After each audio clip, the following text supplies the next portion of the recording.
नमस्कार दोस्तों, जय हिंद। आपका स्वागत है सर्विस क्लासेज केजी में। Hit the target, easy to learn. Bihar शिक्षक भर्ती 2024 टीआरई 3.0 स्पेशल। क्योंकि आपको पता है कि टीआरई 3.0 का यानी कि टीआरई 3 का एग्जाम कैंसिल हो चुका है पेपर आउट होने की वजह से। और अब अगला एग्जाम जो है वो चुनाव के बाद होने वाला है, क्योंकि बिहार में सेवंथ फेज में इलेक्शन है। और आपका भाई इसीलिए इस बार बीपीएससी टीआरई 3 में जिसका ज्यादा वेटेज था वो था वर्ल्ड हिस्ट्री। और वर्ल्ड हिस्ट्री में वो ही वैसा हिस्ट्री जो कॉन्सेप्चुअल था। क्योंकि आपसे ये नहीं पूछा गया कि सेडोन का युद्ध कब हुआ, सेडोवा का युद्ध कब हुआ, ये सब नहीं। वो पूछा गया जो कि आप तभी जान सकते हैं जब आप सर्विस क्लासेज के जीजी पर जुड़िएगा। तो यकीन मानिए कि क्लास जो है आपको शिक्षक बनाने के लिए ही लाया गया है, क्योंकि आपका भाई ऑलरेडी एक शिक्षक है। विश्व युद्ध का इतिहास आज हम लोग जानेंगे, पूरा डिटेल से जानेंगे कि वर्साई की संधि क्या थी, पोलैंड पर जर्मनी ने क्यों आक्रमण किया, त्रिकूट कैसे बना था, बिस्मार्क की क्या रणनीति थी जो विश्व युद्ध आया। आपको पता है कि अभी तृतीय विश्व युद्ध के मुहाने पर दुनिया खड़ी है, चाहे वो इजराइल संकट हो, चाहे रूस यूक्रेन संकट हो। ऐसे में विश्व युद्धों का जो प्रश्न है वो आने की प्रबल संभावना है। ऐसे में आप अगर बीपीएससी शिक्षक भर्ती में अपना स्कोर फिक्स चाहते हैं, आप अपना खुद का जिला चाहते हैं, तो आपको अपने कॉन्सेप्ट को मजबूत करना ही पड़ेगा और आपको जुड़ना ही पड़ेगा सर्विस क्लासेज केजीजी के साथ। हमारे चैनल पर लगभग 250 वीडियो पड़े हैं बीपीएससी शिक्षक भर्ती के, टीआरई 1 से लेकर टीआरई 2 का, टीआरई 3 का। आप लोग उन सभी वीडियो को कीजिएगा, चाहे वो टीआरई 1 का वीडियो है वो भी आपके लिए उतना ही कारगर है जितना ये वीडियो कारगर है। आप प्रीवियस वीडियो को भी कर सकते हैं, लेकिन बच्चे क्या है कि सोचते हैं अरे टीआरई 3 में, अरे भैया जो 1 में आया वही तो 3 में आएगा। आखिर 1 के लिए जो वीडियो बनाया वो 3 के लिए आज भी रिलेवेंट है। एग्जाम हुए अभी 1 साल भी नहीं हुए हैं, मात्र 4 महीने से मैं नौकरी कर रहा हूं। बीपीएससी शिक्षक भर्ती का नया ट्रेंड यही है कि अब कॉन्सेप्चुअल क्वेश्चन पूछना है, बच्चों को उलझाना है। और जो बच्चे अच्छे कॉन्सेप्ट को जानते हो, क्योंकि आप टीचर है, आपको फैक्ट से, कोई व्यक्ति फैक्ट से टीचर नहीं बन सकता है। टीचर वही बनेगा जो कॉन्सेप्ट को समझेगा और कॉन्सेप्चुअल नॉलेज बच्चों में डेवलप कर पाएगा। क्योंकि फैक्चुअल नॉलेज आप कोई क्लर्क है, वो बात अलग है कि अभी बिहार में क्लर्क से भी बेहतर स्थिति में शिक्षक है। लेकिन एक बार नौकरी हो जाने के बाद आपको जब 40,000 रुपया मंथली मिलेगा, आपसे कुछ भी करवाएगा, पढ़ाने का काम ही ना करवा रहा है। ओके, आप इतिहास बनाने के लिए शिक्षक बनना चाहते हैं, अगर आप चाहते हैं बच्चों के भविष्य को बनाने के लिए, because we think teachers we make the futures, BPSC teacher बनना चाहते हैं तो जुड़िए हमारे चैनल सर्विस क्लासेज केजीजी पर। बातें हो गई बहुत, अब करते हैं काम, काम ज्यादा बातें कम। अपना क्या है, ना लाइक चाहिए, ना सब्सक्राइब चाहिए, ना व्यू चाहिए, कुछ नहीं चाहिए। बस आप लोग जुड़िए, पढ़िए, कुछ सीखिए। प्रथम विश्व युद्ध का इतिहास पूरा डिटेल से एनसीईआरटी के थ्रू हम लोग लेकर आए हैं। और ऐसा क्लास देंगे जो आपको क्या करेगा, बहुत ही मदद करेगा। और यहाँ से हम लोग कॉन्सेप्ट देखिए, आप खुद से भी पढ़ सकते हैं। क्लास 9 की हिस्ट्री है, आप इसको स्कैन कीजिए, आपके मोबाइल में भी ये खुल जाएगा। ओके, ये जो है खुल जाएगा, आप यहाँ से भी देख सकते हैं। चलिए, प्रथम विश्व युद्ध कब स्टार्ट हुआ था, तो बच्चा बच्चा जानता है प्रथम विश्व युद्ध। ये कभी कभी छोटे मोटे एग्जाम ग्रुप डी में, चपरासी में ही पूछता है, विश्व युद्ध का काल 1914 से 1918 जीता कौन। This is nothing A special question for BPSC TRE.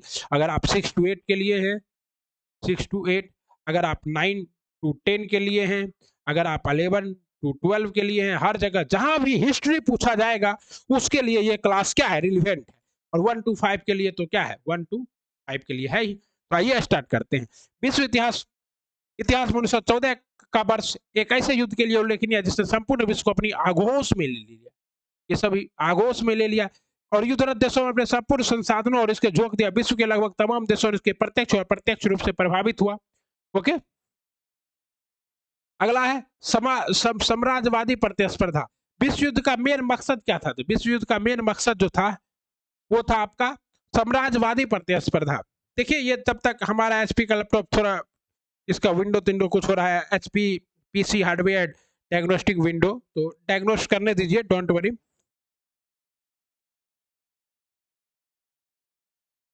तो जब तक साम्राज्यवादी नीति का मतलब क्या है कि इस समय जो रूस था, जो यूक्रेन था, वो सभी क्या कर रहे थे,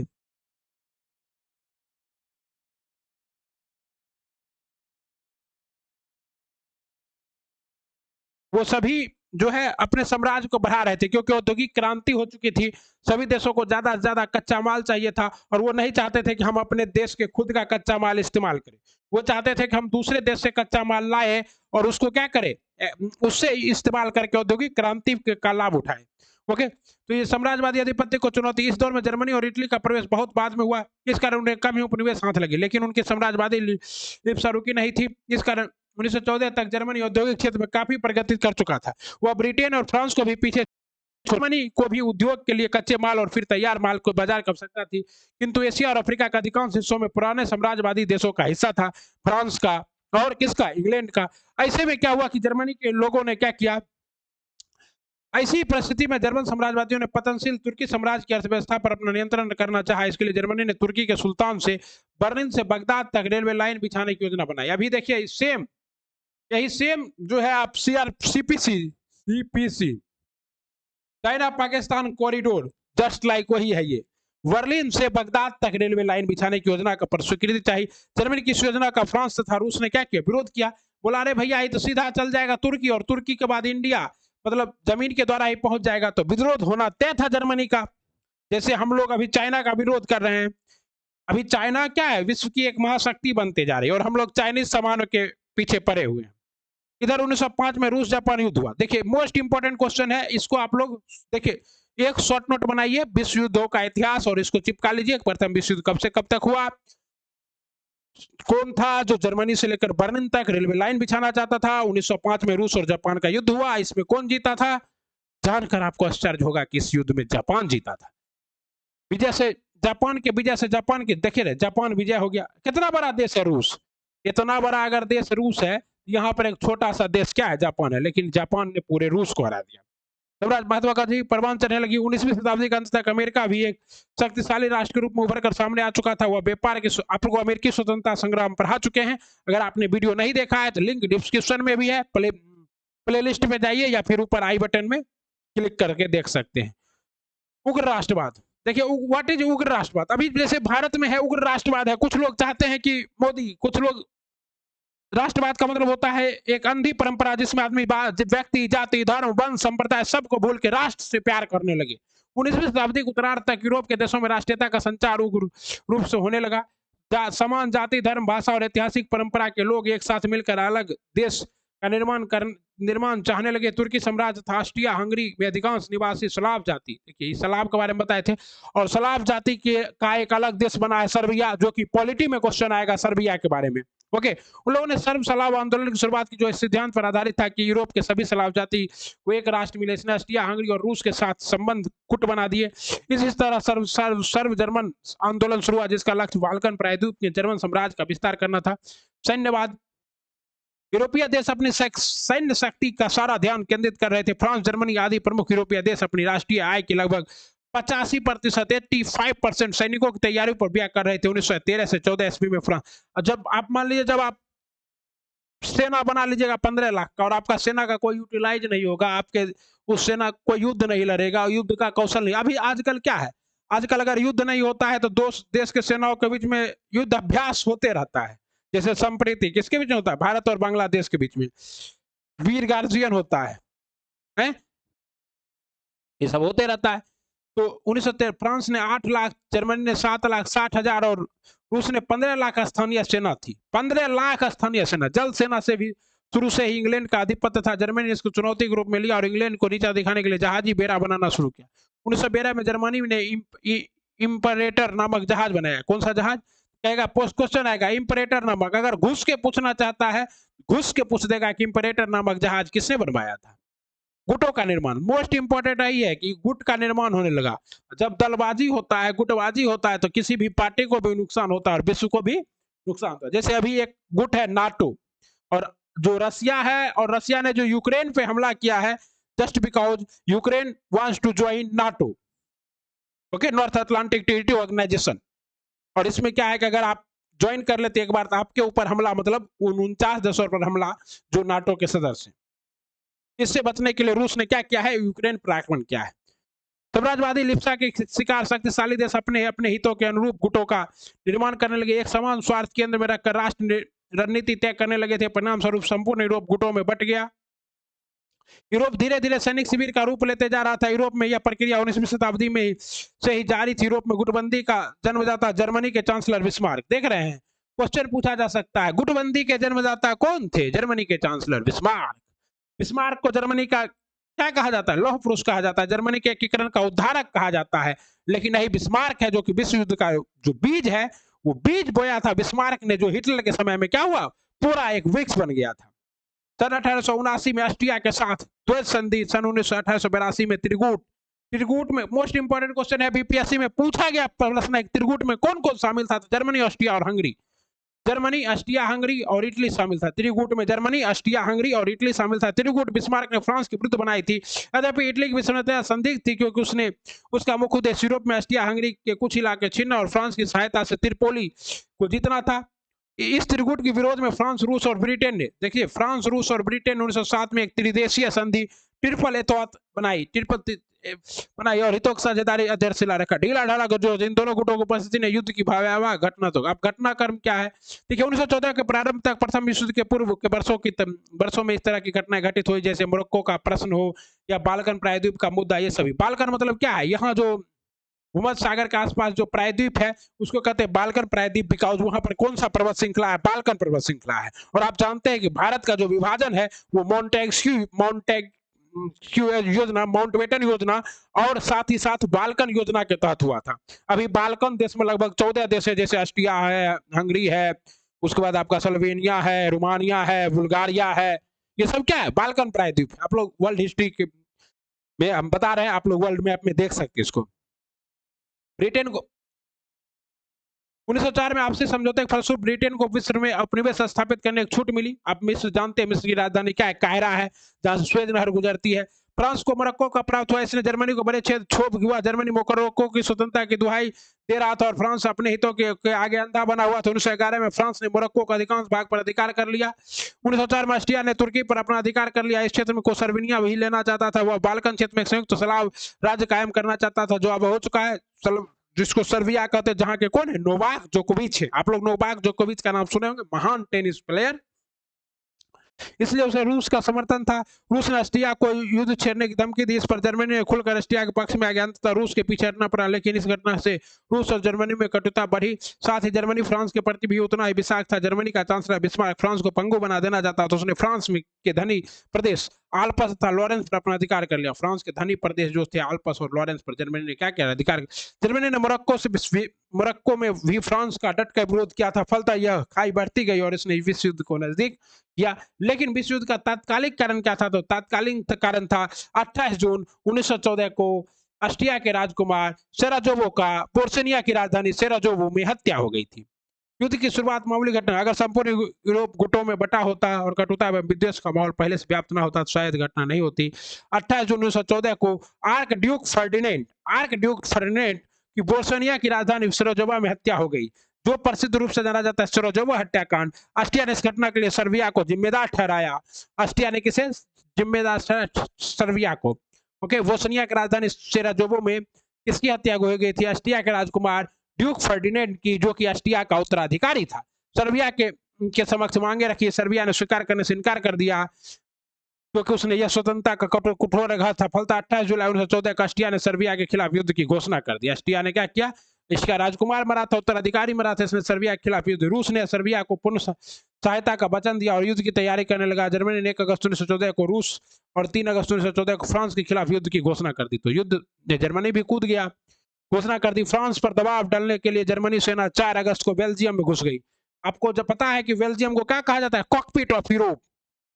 मतलब यूरोप को अगर चलाना है तो बेल्जियम पर कब्जा रखना होगा। ब्रुसेल्स बेल्जियम की राजधानी है और नाटो का मुख्यालय भी कहाँ है? ब्रुसेल्स में। ओके, उसी दिन ब्रिटेन ने जर्मनी के खिलाफ युद्ध की घोषणा कर दी और इस तरह व्यापक रूप से धारण। इसी क्रम में दूसरे देश भी लड़ाई में शामिल। जापान ने सुदूर पूर्वी में जर्मनी के उपनिवेश हथियाने के उद्देश्य से जर्मनी के खिलाफ युद्ध की घोषणा कर दी। तुर्की और बुल्गारिया जर्मनी की तरफ हो गए। त्रिकूट का सदस्य होने के बावजूद इटली कुछ समय तक तटस्थ रहा। अंततः वह भी जर्मनी और ऑस्ट्रिया हंगरी के खिलाफ युद्ध में शामिल हो गया। इस प्रकार आर्क ड्यूक फर्डिनेंड की हत्या युद्ध का तात्कालीन कारण बना। मतलब ऑस्ट्रिया के राजकुमार का सर्बानिया के राजधानी सेराजोवो में हत्या क्या हुआ? प्रथम विश्व युद्ध का तात्कालिक कारण बना। क्वेश्चन पूछा जा सकता है कि प्रथम युद्ध का तात्कालिक कारण क्या था? सेराजेवो हत्याकांड, जो कि कहाँ का राजकुमार था? ऑस्ट्रिया का राजकुमार था। और इस युद्ध की शुरुआत किससे हुई? ऑस्ट्रिया द्वारा सर्बिया पर हमला से हुई।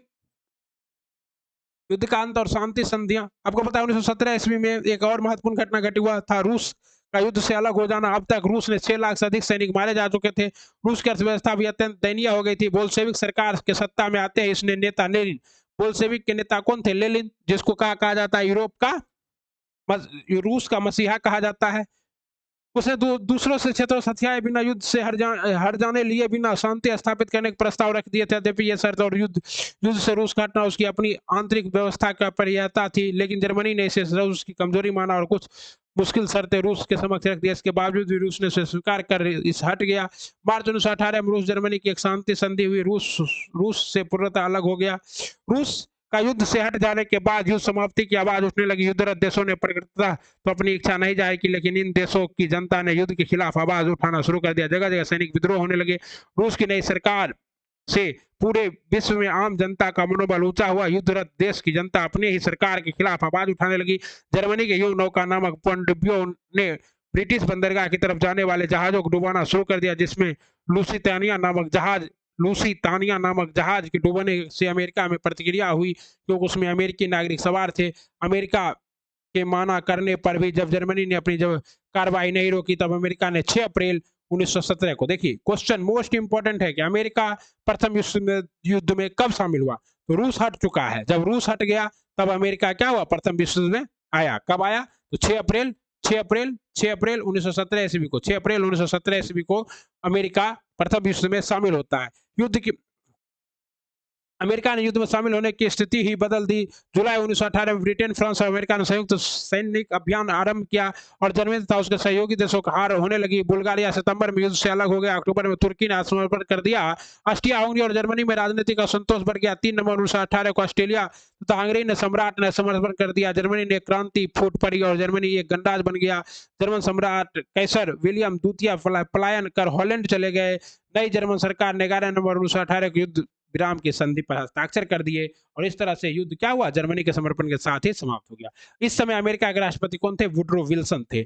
ऐसे में अमेरिका के राष्ट्रपति वुडरो विल्सन ने जर्मनी 1918 में का एक कार्यक्रम प्रस्तुत किया, जो सूत्रों के नाम से जाना, जिसमें राज्यों के बीच खुली बातचीत चलाना, जहाज रानी की स्वतंत्रता, हथियारों में कमी, बेल्जियम की स्वतंत्रता, फ्रांस को अल्पास तथा लॉरेंस की वापसी, स्वतंत्र राज्य की स्थापना, राज्यों की स्वतंत्रता की जमानत के लिए राष्ट्रीय अंतर्राष्ट्रीय संगठन का स्थापना जैसे बात शामिल थी। लेकिन कहा जाता है कि द्वितीय विश्व युद्ध का बीज कहां से बोया हुआ था? तो वर्साई की संधि में। तो आइए हम लोग जानते हैं वर्साई की संधि। व्हाट इज ए वर्साई की संधि? आप लोग अगर अभी तक कुछ समझे, कुछ सीखे, जैसे प्रथम युद्ध के समय अमेरिका का राष्ट्रपति था वुडरो विल्सन। प्रथम युद्ध कैसे स्टार्ट हुआ? सेराजेवो हत्याकांड क्या था? त्रिकूट क्या था? त्रिकूट बनाने का काम किसने स्टार्ट किया था? सारा कुछ अगर आप समझ रहे हैं डिटेल के साथ, वीडियो को लाइक सब्सक्राइब शेयर करने का मन करे तो कीजिए, नहीं करे तो नहीं कीजिए। अरे डोंट वरी, हम तो आपकी सेवा में तत्पर हैं, तत्पर रहेंगे। जर्मनी जून 1919 ईस्वी के बीच विजयी शक्तियों मित्र राष्ट्रों का एक सम्मेलन पेरिस में उपनगर वर्साई में, पेरिस का उपनगर क्या था? वर्साई में हुआ, फिर पेरिस में हुआ। हालांकि इस सम्मेलन में 27 देशों ने भाग लिया, लेकिन 3 देश ब्रिटेन, फ्रांस और अमेरिका ही निर्णायक भूमिका में रहे थे। अमेरिका के राष्ट्रपति वुडरो विल्सन, ब्रिटेन के प्रधानमंत्री लॉयड जॉर्ज। ब्रिटेन के प्रधानमंत्री कौन थे? Lloyd George. अमेरिका के राष्ट्रपति कौन थे? Woodrow Wilson. और फ्रांस के प्रधानमंत्री कौन थे? जॉर्ज क्लेमेंसो। ये ही 3 व्यक्ति थे जो शांति संधि की शर्तों तय कर रहे थे और पराजित राष्ट्र के माथे इसे मर रहे थे। सम्मेलन में पराजित राष्ट्रों का कोई महत्व नहीं दिया गया। रूस को भी इस शांति संधि प्रक्रिया से बाहर रखा गया। मुख्य संधि जर्मनी के साथ 28 जून 1919 को हुई। इसे वर्साई की संधि के नाम से जाना गया, क्योंकि पराजित जर्मनी को संधि पर हस्ताक्षर करने के लिए मजबूर किया गया। संधि में जर्मनी के युद्ध का जिम्मेदार बताया गया। फ्रांस को अल्पास लॉरेंस का क्षेत्र वापस दे दिया गया। जर्मनी की सार क्षेत्र की कोयला खदानों को 15 वर्ष के लिए फ्रांस को दे दिया गया। मतलब ऐसा हुआ वर्साई की संधि, जिसने जर्मनी के आत्मसम्मान को पूरी तरह से रौंद दिया। जर्मनी के लोग पागल हो उठे। वो एक विश्व युद्ध से निकले थे, लेकिन वो दूसरा विश्व युद्ध नहीं चाहते। लेकिन उन राष्ट्रवाद पर ऐसा कुठाराघात किया गया कि वो दूसरा विश्व युद्ध के लिए क्या हुए? लालायित कर दिया। जर्मनी को अपने युद्ध पूर्व क्षेत्र का कुछ भाग डेनमार्क, बेल्जियम, पोलैंड और चेकोस्लोवाकिया भी को भी देना पड़ा। राइन नदी की घाटी क्षेत्र को सोना रहित करने का फैसला किया गया। संदिग्ध राइन क्षेत्र, आप जानते हैं रूर प्रदेश जर्मनी, राइन राज्य 1 लाख तक सीमित कर दी। जर्मनी की सेना को 1 लाख तक सीमित कर दिया। What is this? सब कुछ जर्मनी, उससे वायुसेना और पनडुब्बी रखने का अधिकार छीन लिया। जर्मनी के सारे उपनिवेश विजित राष्ट्र को आपस में बांट दिए गए। टेगा और कैमरून को ब्रिटेन और फ्रांस को आपस में बांट लिया। टेगा और कैमरून बदले दक्षिण पश्चिम अमेरिका और पूर्वी अफ्रीका में स्थित जर्मन उपनिवेश ब्रिटेन, बेल्जियम, दक्षिण अफ्रीका और पुर्तगाल को दे दिए गए। प्रशांत क्षेत्र के स्थित उनके उपनिवेश तथा चीन में उसके सारे अधिकार क्षेत्र जापान को दे दिए गए। युद्ध के दौरान चीन मित्र राष्ट्रों का सहयोगी था और पेरिस सम्मेलन में उसका प्रतिनिधित्व शामिल था, परंतु जर्मनी के अधिकार या नियंत्रण करने वाले चीनी क्षेत्र चीन को नहीं लौटाए गए बल्कि वे जापान को दे दिए गए। युद्ध में मित्र राष्ट्रों को जो हानि हुई उसके हर्जाना के भरने के लिए 6 अरब 10 करोड़ पाउंड की भारी रकम, उस समय 6 करोड़ 6 क्वेश्चन भी आता है कि प्रथम विश्व युद्ध में वर्साई की संधि के द्वारा जर्मनी को कितना जुर्माना लगाया गया? तो 6 अरब 10 करोड़ पाउंड, 6 अरब 10 करोड़ पाउंड का जुर्माना लगाया गया। ओके, जर्मनिक सहयोगियों के साथ अलग से संधियां की गई। ऑस्ट्रिया हंगरी को विभाजित कर दिया गया। ऑस्ट्रिया से कहा गया कि वो हंगरी, चेकोस्लोवाकिया, यूगोस्लाविया और पोलैंड की स्वाधीनता को मान्यता दे उसे इस क्षेत्र भी इन क्षेत्रों को अलग इटली देना पड़े। बाल्कन क्षेत्र में अनेक परिवर्तन किए गए, अनेक राज्य बनाए गए और उनके बीच भूभागों को हस्तांतरण किया गया। बाल्टिक राज्य जो रूसी साम्राज्य के भाग थे स्वतंत्र घोषित कर दिए गए। तुर्की के साथ भी की गई संधि में तुर्की साम्राज्य को पूरी तरह छिन्न भिन्न कर दिया गया।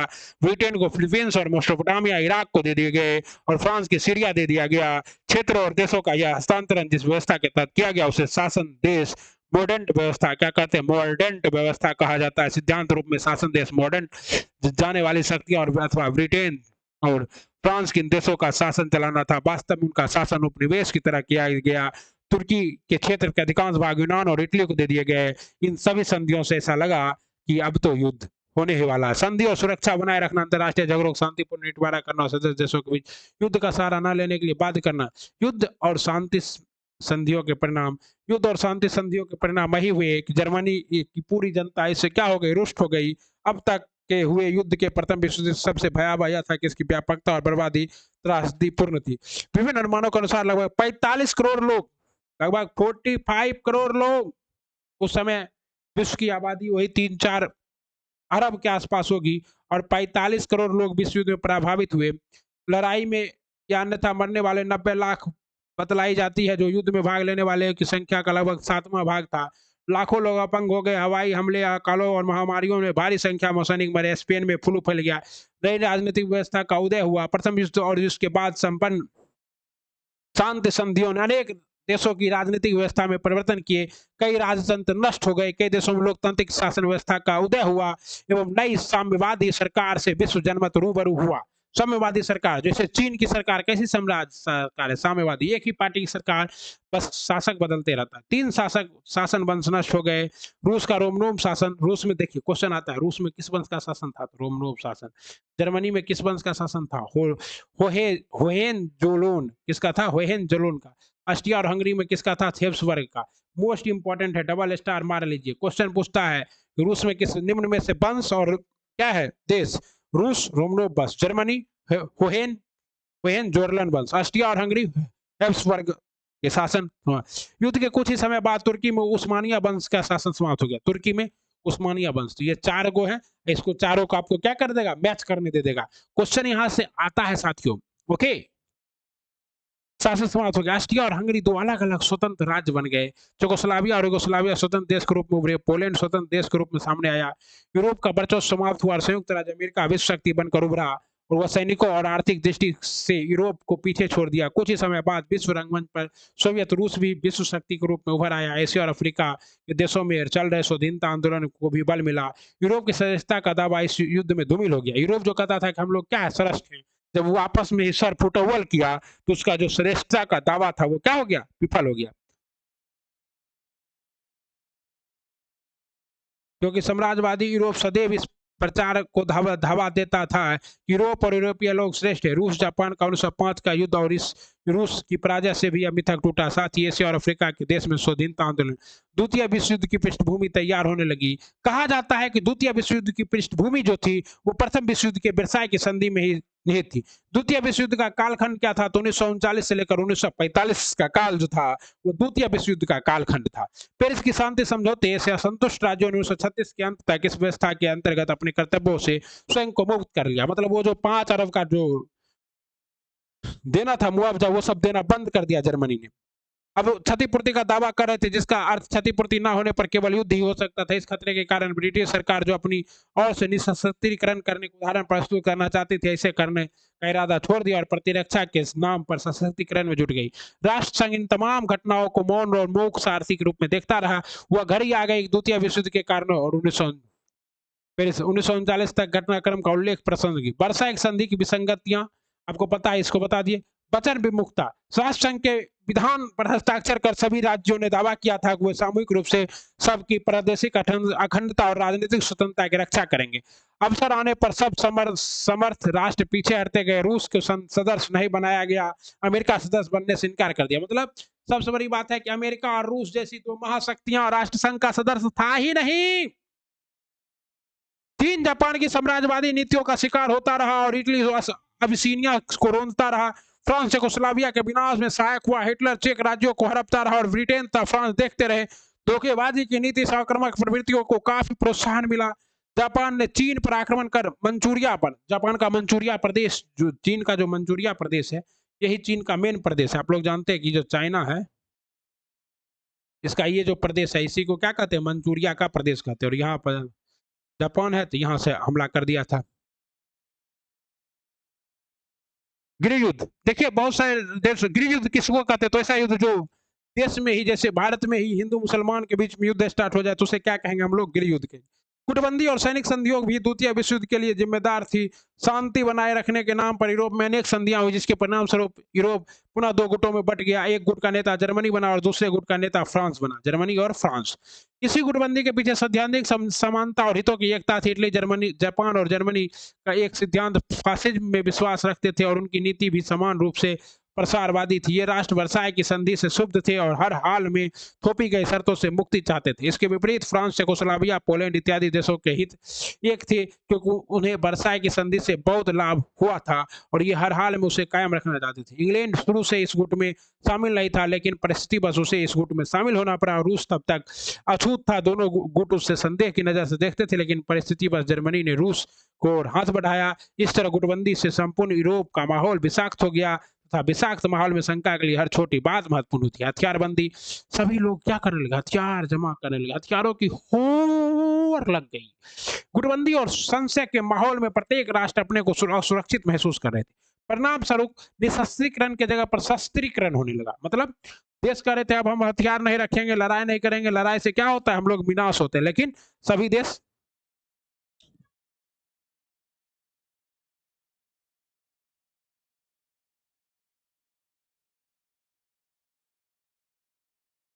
वित्त मंत्री चिम्बरलिन ने मार्च 1937 में घोषणा की कि प्रतिरक्षा व्यय की पूर्ति अब केवल कर लगाकर ही की जाएगी। मतलब ब्रिटिश साम्राज्य ने क्या, चेम्बरलिन ने मार्च 1937 में घोषणा की, मार्च 1937 में घोषणा की कि प्रतिरक्षा व्यय की पूर्ति अब केवल कर लगाकर की जाएगी। मतलब रक्षा के लिए हम लोग कर लगाएंगे, शेष लगाएंगे रक्षा के लिए, उससे हथियार खरीदेंगे। 40 करोड़ पाउंड का ऋण लेने और 5 वर्ष की अवधि में प्रतिरक्षा पर 1.5 अरब पाउंड व्यय करने का प्रस्ताव दिया।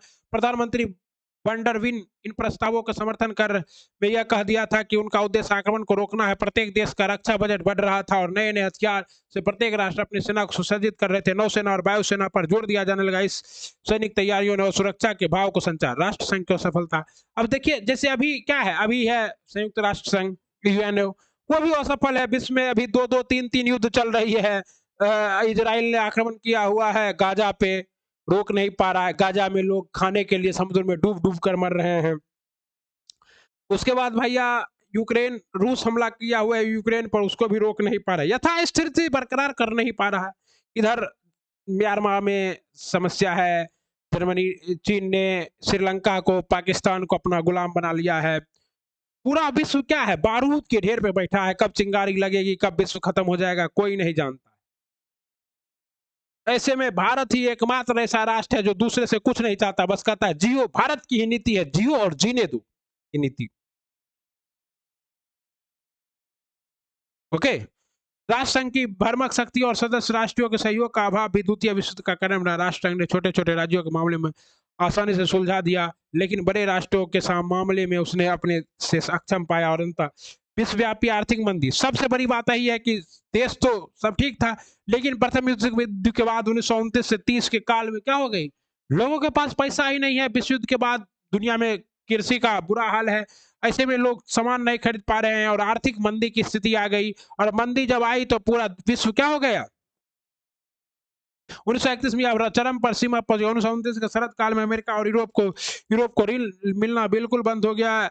जन आय संकट की प्रथम अंतर्राष्ट्रीय अभिव्यक्ति, जिसके बाद ही सारे विश्व में क्रय शक्ति का ह्रास हुआ, जिसके परिणाम स्वरूप कीमतों में व्यापक। और क्वेश्चन आता है कि विश्वव्यापी आर्थिक मंदी सबसे पहले कब पड़ी थी? 1929-30 में। नवीन विचारधारा और हिटलर व मुसोलिनी का उदय। देखिए, हिटलर और मुसोलिनी दो व्यक्ति जो अपने राष्ट्र में नायक के रूप में पूजा जाता है और दुनिया में खलनायक के रूप में, जस्ट लाइक मुख्तार अब्बास नकवी अपने लोगों के बीच में नायक है और बाकी दूसरे लोगों के बीच में खलनायक। प्रथम युद्ध के बाद यूरोप में नाजीवाद और फांसीवाद का उदय हुआ। नाजीवाद मतलब यूरोप में जो हिटलर की नीति थी उसे कहते थे नाजीवाद नीति, क्योंकि हिटलर नाजी पार्टी से था, और मुसोलिनी की नीति थी फांसीवाद। इन नए सिद्धांतों के आधार पर जर्मनी में हिटलर के नेतृत्व में नाजी सरकार बनी और फांसीवाद के सिद्धांत के आधार पर मुसोलिनी के नेतृत्व में इटली में सरकार बनी। मुसोलिनी, ये दोनों सिद्धांत राष्ट्रीय गौरव और शक्ति को बल देते थे। फलतः इन दोनों राष्ट्रों ने दूसरे राष्ट्र पर आक्रमण करना शुरू कर दिया, जिसने हिटलर के समर्थन में लोग गाथाएं गाते थे, हिटलर का, आर्यों का गाथाएं गाते थे, नाजियों की गाथाएं गाते थे, गांव में शहर में घूम घूम कर जर्मनी के गौरव को वापस लाने की बात करते थे। हिटलर एक ओजस्वी वक्ता था, जब ये बोलता था तो लोग सुनते ही इसके और आकर्षित हो जाते थे।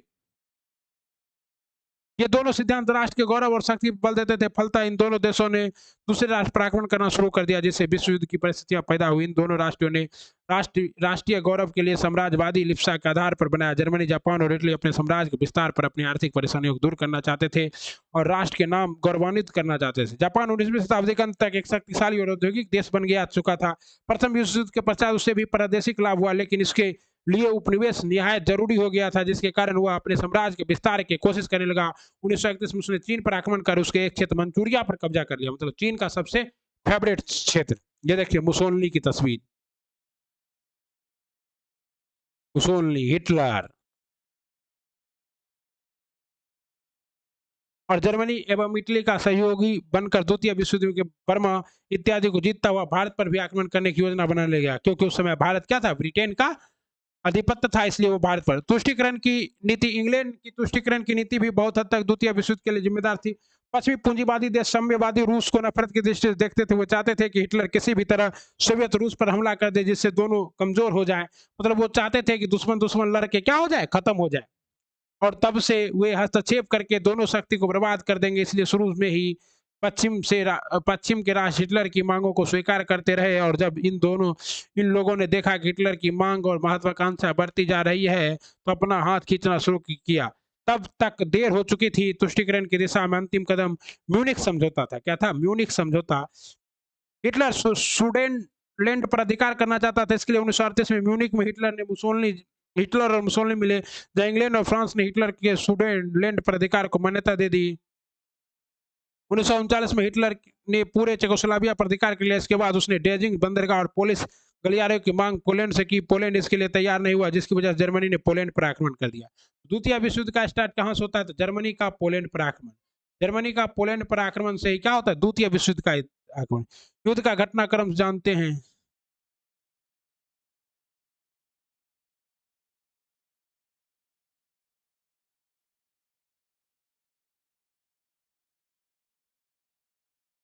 एक सितंबर 1939 को जैसे ही जर्मनी ने पोलैंड पर आक्रमण कर दिया, इसके साथ ही द्वितीय विश्व शुरू हो गया। ब्रिटेन और फ्रांस ने 2 दिन बाद 3 सितंबर 1939 को जर्मनी के विरुद्ध युद्ध की घोषणा कर दी। रूस अपनी सुरक्षा के लिए बाल्टिक के तीनों देश, देखिए बाल्टिक प्रदेश बाल्टिक महासागर के पास स्थित एस्टोनिया, लाटविया और लिथुआनिया को क्या कहते हैं? बाल्टिक प्रदेश। ये क्वेश्चन आता है। सितंबर अक्टूबर के महीनों में तीनों देशों के विदेश मंत्रियों का मॉस्को बुलाया और तीनों विदेश मंत्रियों ने सोवियत संघ से पारस्परिक सहयोग की संधि कर ली। इस संधि के अनुसार सोवियत संघ के उपयोग तीनों से राज्यों में सेना रखने की अनुमति मिल गई। बदले में सोवियत संघ ने राज्यों की प्रादेशिक अखंडता को बनाए रखने का वादा किया। फिनलैंड पर अपना प्रभाव रखना चाहता था रूस, रूस अपनी सुरक्षा के लिए आवश्यक समझता था। और रूस और फिनलैंड, झीलों का देश किसको कहते हैं? फिनलैंड को। इस विषय पर वार्ता भी चल रही थी, लेकिन इसी बीच दोनों देशों में वार्ता भंग हो गई और सोवियत संघ ने फिनलैंड पर आक्रमण कर दिया। 12 मार्च 1940 को फिनलैंड ने आत्मसमर्पण कर दिया। उसी दिन फिनलैंड और सोवियत संघ में एक संधि हुई, जिसके अनुसार सोवियत रूस को वे सारी सुविधाएं प्राप्त होगी जिसकी वह सुरक्षा के लिए नॉर्वे, डेनमार्क, हॉलैंड, बेल्जियम और फ्रांस पर विजय। 9 अप्रैल 1940 को जर्मनी ने नॉर्वे, डेनमार्क को हराया और उसकी सेना आगे बढ़ने लगी। 1940 तक बेल्जियम और फ्रांस पर कब्जा जमा लिया। 22 जून 1940 को फ्रांस ने आत्मसमर्पण कर दिया। इसी बीच इटली ने भी जर्मनी की ओर युद्ध में शामिल हो गया। इटली भी जर्मनी रूस पर आक्रमण। 22 जून 1941 को जर्मनी ने रूस पर आक्रमण किया और एक बड़े भूभाग को अपने कब्जे में कर लिया। साथ ही पुनः जर्मनी सेना मॉस्को की ओर बढ़ने लगी, मगर रूस ने इसका डटकर मुकाबला किया और जर्मनी को पीछे हटना पड़ा। जब जर्मनी को मॉस्को अपनाने में विफलता, उसने रूस के दक्षिणी भाग पर आक्रमण किया। अगस्त 1942 में जर्मन सेना स्टालिनग्राद निकट पहुंच गई। यह युद्ध करीब 5 महीनों तक चलता रहा। अगस्त सितंबर में स्टालिन ने अपनी सुरक्षा व्यवस्था का पुनर्गठन किया और रूसी सेना एवं नागरिक को नए उत्साह से शत्रु को रोकने की प्रेरणा दी। आगे ब्रिटिश प्रधानमंत्री विंस्टन चर्चिल, देखिए द्वितीय विश्व युद्ध के समय ब्रिटेन के प्रधानमंत्री थे विंस्टन चर्चिल। रूस के राष्ट्रपति थे स्टालिन। जाकर स्टालिन को मित्र राष्ट्रों की योजना समझाई और उसकी स्वीकृति प्राप्त कर ली। तदन पर रूसी सेनाओं ने जर्मनी के विरुद्ध प्रबल प्रचंडकारी आरंभ किया। अंततः फरवरी में रूस की सेना जर्मनी को हराने में सफल हुई। फरवरी 1943 में हजारों जर्मन अफसर और सैनिकों ने आत्मसमर्पण कर दिया। जापान द्वारा पर्ल हार्बर पर आक्रमण, मोस्ट इंपोर्टेंट कहता है कि द्वितीय विश्व युद्ध में अमेरिका कब शामिल हुआ? जब जब जापान ने पर्ल हार्बर पर आक्रमण किया। जापान ने 7 सितंबर 1941 को, कब? 7 सितंबर 1941 को, ये डेट इंपॉर्टेंट है, को हवाई द्वीप पर्ल हार्बर पर अमेरिकी नौसैनिक द्वीप पर जबरदस्त हमले। इसके कारण अमेरिका का प्रशांत महासागर में स्थित बेड़ा जो वहां रखा था तहस नहस हो गया, जिसकी वजह से अमेरिका ने 8 दिसंबर 1941 को जापान के विरुद्ध युद्ध की घोषणा कर दी। उसके बाद जर्मनी और इटली ने अमेरिका के खिलाफ युद्ध की घोषणा कर दी। अमेरिका के युद्ध में शामिल होने के बाद अमेरिकी महाद्वीप के सारे देश जर्मनी, इटली और जापान धुरी राष्ट्र के विरुद्ध युद्ध में शामिल हो गए। दूसरा मोर्चा यूरोप में 1942 के बाद जर्मनी और सोवियत संघ के बीच घमासान लड़ाई हुई। इसमें जर्मनी बुरी तरह पराजित हुआ। जर्मनी ने इस पराजय में द्वितीय मोर्चा का महत्वपूर्ण भूमिका रही। दूसरे मोर्चे में अमेरिका, इंग्लैंड, रूस और फ्रांस आते थे। ये सब मिलकर जर्मनी को पराजित करने का प्रयास किए। 6 जून 1944 को जर्मन सेना परास्त हो गई। इसके पहले इटली पूर्णतः पराजित हो मित्र राष्ट्रों की संधि स्वीकार कर चुका था। अंततः 7 मई 1945 को ईस्वी को जर्मनी ने आत्मसमर्पण कर दिया। मित्र राष्ट्रों ने जुलाई 1945 ईस्वी में अमेरिका ने युद्ध के अत्यधिक विकसित हथियार एटम बम जापान के हिरोशिमा नामक शहर पर गिराया। फलतः हिरोशिमा का नॉमिनेशन मिट गया, नामो निशान मिट गया और 9 अगस्त 1945 को नागासाकी शहर पर गिराया गया और नागासाकी भी नस्ते नाबूद हो गया। जापान के सामने आत्मसमर्पण के सिवा कोई विकल्प नहीं था। 2 सितंबर 1945 को, कब? 2 सितंबर 1945 को द्वितीय विश्व युद्ध पूरी तरह समाप्त हो गया। द्वितीय विश्व युद्ध का परिणाम क्या हुआ? जान माल की भयंकर क्षति हुई। यूरोपीय सदस्यता और परिवेश का अंत हुआ। भारत जैसे इंग्लैंड और फ्रांस के जितने भी अधिपत्य थे वो समाप्त हुए। सब कुछ राष्ट्र संघ की स्थापना हुई। विश्व में गुटों का निर्माण लगभग बंद हो गया। और क्या हुआ? ये इस तरह से हम लोगों ने प्रथम विश्व युद्ध कब आरंभ हुआ? बच्चा बच्चा जानता है। प्रथम विश्व युद्ध में किसकी हार हुई? जर्मनी की हार हुई। 1917 में कौन सा देश विश्व युद्ध में अलग हो गया था? तो 1917 में रूस अलग हो गया था। वर्साई संधि के फलस्वरूप में किस महादेश का मानचित्र बदल गया? तो यूरोप का। कहता है त्रिकूट समझौते में कौन शामिल था? त्रिकूट समझौते में शामिल था जर्मनी, ऑस्ट्रिया और इटली। द्वितीय विश्व युद्ध कब आरंभ हुआ? 1939 में आरंभ हुआ। जर्मनी को पराजित का श्रेय किसे जाता है? रूस को जाता है। द्वितीय विश्व युद्ध में कौन सा देश पराजित हुआ था? द्वितीय विश्व युद्ध में जर्मनी। दूसरे युद्ध को पहला एटम बम कहाँ गिरा? तो पहला एटम बम हिरोशिमा पर, दूसरा नागासाकी पर गिरा था। इसका नाम था लिटिल बॉय, इसका नाम था फैटमैन। ओके, द्वितीय विश्व युद्ध का कब अंत हुआ? 1945 में अंत हुआ। तो इस तरह से आपको विश्व युद्ध का इतिहास जो था उसको पढ़ाया गया। आप लोग विश्व युद्ध के इतिहास से जो भी क्वेश्चन बनता है उसको देखिए। यकीन मानिए कि यही सब क्वेश्चन आपको एग्जाम में आएगा। आप देख रहे थे service classes KGG, hit the target easy to learn. Video को लाइक, सब्सक्राइब और शेयर करना मत भूलिएगा। विश्व युद्धों का इतिहास अटेंड है 1 to 5, 6 to 8 कंप्लीट विश्व इतिहास की बेहतर समझ जरूरी है भाई शिक्षक बनने के लिए। वीडियो को लाइक, सब्सक्राइब और शेयर करना मत भूलिएगा। आपका अपना भाई सर्वेश आपसे विदा लेता है। जय हिंद, वंदे मातरम, श्री शिवाय, नमस्तुभ्यम।